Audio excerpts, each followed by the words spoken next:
साधारणपणे कल कसा आहे आणि कशा पद्धतीने निवडणुकीच्या मतमोजणीची प्रक्रिया सुरू आहे? कल स्पष्टपणे श्री जय भवानी माता पॅनलच्या बाजूने आणि आमचे 21 उमेदवार चांगल्या फरकाने निवडून येतील आणि मला आनंद आहे सर्व सभासदांनी योग्य निर्णय घेतलेला आहे आणि छत्रपती सभासदांनी पुन्हा एकदा सिद्ध केलं की छत्रपती सभासद हा सुज्ञेतरने तो संस्थेवर मनापासून प्रेम करतो. किती वाजेपर्यंत निकाल हाती स्पष्ट होईल? थोडेसे सगळे मतपत्रिका गोळा करणे पुन्हा ते गट्टे बांधणे ही तर थोडीशी वेळखाव प्रक्रिया आहे. त्याला प्रशासनाचा काही दोष नाही. आता मला वाटतं 12-1 तरी वाजतील हे सगळं व्हायला.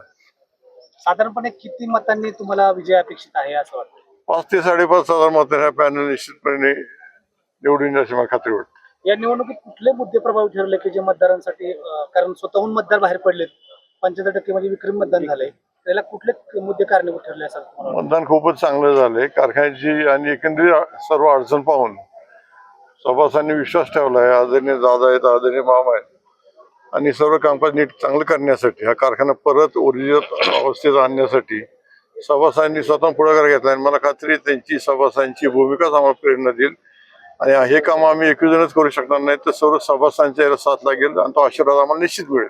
सभासदांनी तुमच्यावर विश्वास ठेवलेला आहे, सभासदांचं कशा पद्धतीने आभार मानणार आहे? सभासदांचे आभार मानायला आमचे शब्दच नाहीत. सभासदांनी ज्या अपेक्षा ज्या अपेक्षा सभासदांच्या त्या पुऱ्या करणे हाच खऱ्या अर्थाने सभासदांच्या कामाचा अल्पसा मोबदला ठरेल. कारण सभासदांनी आता जे दिले ते भरभरून दिलेले हे विक्रमी मतदान होणार झालेले आणि हा जो लीड आहे हा 100% असणार आहे. अलीकडच्या काळात इतका मोठा लीड मला नाही वाटत छत्रपती कारखान्याच्या इलेक्शनमध्ये मिळालेला आहे. उपमुख्यमंत्री अजित पवार असतील, दत्तात्रय भरणे असतील यांच्या नेतृत्वाखाली ही निवडणूक लढवली गेली. आता आपल्या बाजूने पूर्णतः कल दिसतोय. आभार सभेचं कुठं आयोजन होणार आहे का या संदर्भात? आणि निश्चितपणे त्या दोघांना विचारून आम्ही आभार सभा ठेवू आणि तेव्हा आपल्याला कळू. साधारणपणे अध्यक्षपदाची म्हणजे जी तारीख आहे ती किती असेल आणि सगळ्यात महत्वाची गोष्ट अशी की छत्रपती कारखान्याचे वाहतुकीचे करार वगैरे करणं गरजेचं आहे. तो सगळा वेळ पाळायचा म्हटलं तर कशा स्वरूपात तुम्ही हे करणार, नियोजन करणार? आता मतमोजणीची प्रक्रिया चालू उद्यापर्यंत संपेल. नंतर मग पुढील प्रक्रिया चालू होईल. नंतर संचालक मंडळाची पहिली मीटिंग बोलवली जाईल. त्यात असे अध्यक्षपद निवड होईल. ही आतापर्यंतची प्रथा आहे अध्यक्ष उपाध्यक्ष. छत्रपती कारखाना सध्या आर्थिक अडचणीमध्ये आहे. आपण हा मुद्दा समोर करून कारखाना अडचणीतून बाहेर पडू असं अभिवचन दिलं होतं. तर त्या अनुषंगाने निवडणुकीचा निकाल लागल्यानंतर आपली पुढे भूमिका काय राहणार?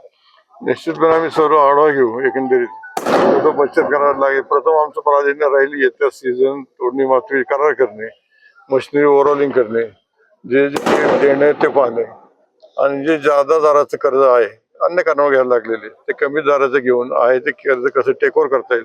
थोडक्यात सर्व बाबतीत फायनान्शियल प्लॅनिंग करून तज्ञांचा सल्ला घेऊन आम्ही सर्व करू. आम्हाला खात्री आहे सर्व करत असताना छत्रपती पूर्वीच्या अवस्थेत आल्याशिवाय राहणार नाही. प्लॅनिंगचा मुद्दा तुम्ही सांगितला. खरं तर निवडणूक होण्यापूर्वीच तुम्ही यात भाग घेत आहात आणि सगळी माहिती घेत आहात. तो जसं की अजित पवारांनी स्वतः सांगितलं होतं की काही गोष्टीबाबत आम्ही लक्ष घातलं आणि कारखान्याचे काही पैसे वाचले. अशा अंगानं काही कामांचं नियोजन तुमचं आहे का? चालू आहे. आता काही प्रस्ताव पाठवायचे त्या आदरणीय दादाने त्याची फोन केला. एका ठिकाणी 50 लाख रुपये शासनाने फी सांगितली होती ती पण दादांच्यामुळे माफ झाली. अशा पद्धतीने रोज मी माहिती घेतोय. परंतु प्रत्यक्ष अधिकारपद चालू व्हायला किंवा नव्या संचालक मंडळात काम चालू व्हायला हे चेअरमन आणि पहिल्या मीटिंग नंतरच होईल. चेअरमन निवडीनंतरच नवीन संचालक मंडळ आश्चर्यता येईल. तोपर्यंतच असते. कोणत्याही पैशाचं आमिष किंवा इतर कुठलीही आमिष न दाखवता सभासदांनी स्वतःहून मतदान केले.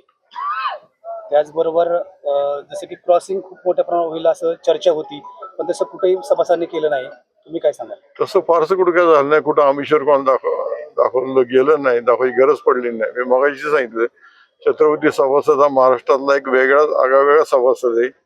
हा सभासद कारखाना माणूस प्रेम करतो. तो सुज्ञ त्यांनी कारखान्याची काळजीपोटी सुरू केलेले. त्यामुळे निश्चितच पुढचं भविष्य मला चांगलं वाटतंय छत्रपती.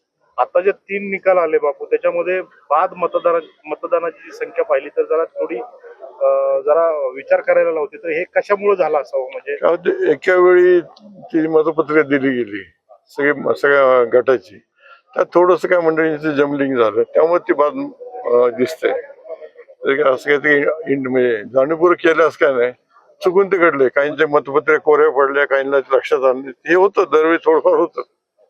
थँक्यू.